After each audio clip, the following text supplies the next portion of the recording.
My name is Sherry Hainsworth, and I'm here to talk to you about this amazing book, The One and Only Ivan by Katherine Applegate. I borrowed this text from my school's library from a class set the 4th grade team uses. I've really enjoyed reading this book.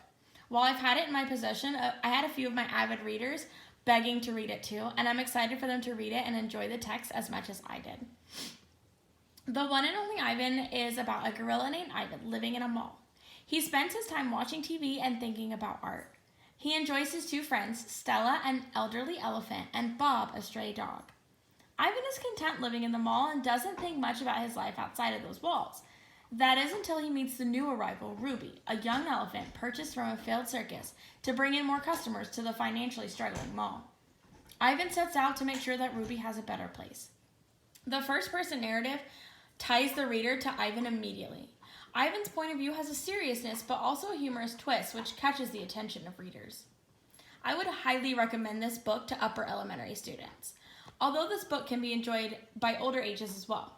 There are a few main moments that personally resonate with me and are reasons why I would recommend this book to readers.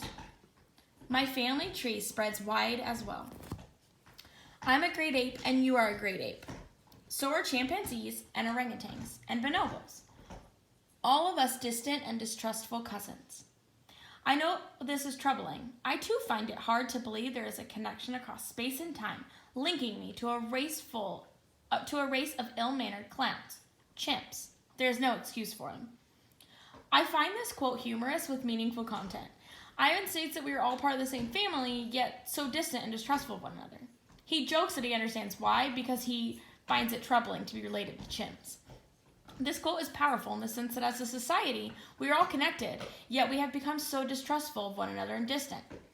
This quote makes the reader stop and think, why are we distrustful and distant? How can we as a society build the trust amongst each other and become closer? With time, you get used to almost anything. Ivan makes this comment about his current living situation. This lets the reader know from early on in the book that he has replaced his sadness about being taken from the wild and his family with apathy. This is important for readers, especially students, to understand. Just because something has always been a certain way, if it's not right, we should not just get used to it and instead work to change it. Ivan, it will never, ever be okay. Stella makes this comment when Ruby is first introduced and Stella senses her pain.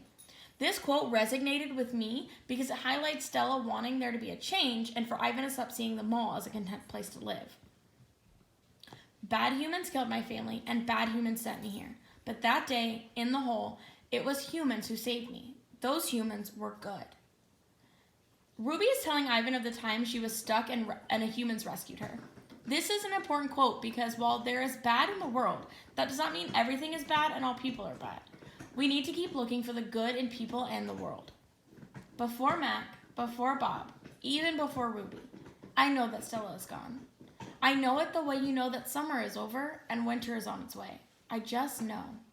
This is a pivotal moment in the book. Stella has just made Ivan promise that he would give Ruby a better life, a promise that seems impossible. Stella passes away, and this causes Ivan to change his perspective on their current situation. But many days, I forget what I'm supposed to be. Am I human? Am I a gorilla? Humans have so many words, more than they truly need. Still, they have no name for what I am. Ivan is telling Ruby the story of how he came to the mall. While he is telling it, the reader can sense that Ivan is struggling with his identity and his feeling towards his situation. And it's not a domain, it's a cage. Ivan finally accepts that their current living situation in the mall is not acceptable. The way they live isn't glorious. They live in a cage and they need to make a change. Overall, I would rate this book 10 out of 10. I only highlighted a few moments in the book that are so enthralling, and there are many more. The book is more appropriate for higher elementary and older. However, I have second graders wanting to read it, and I think that with support, they would be able to read and comprehend the text as well. Thank you so much for listening, and I hope you check out the book, The One and Only Ivan by Katherine Applegate.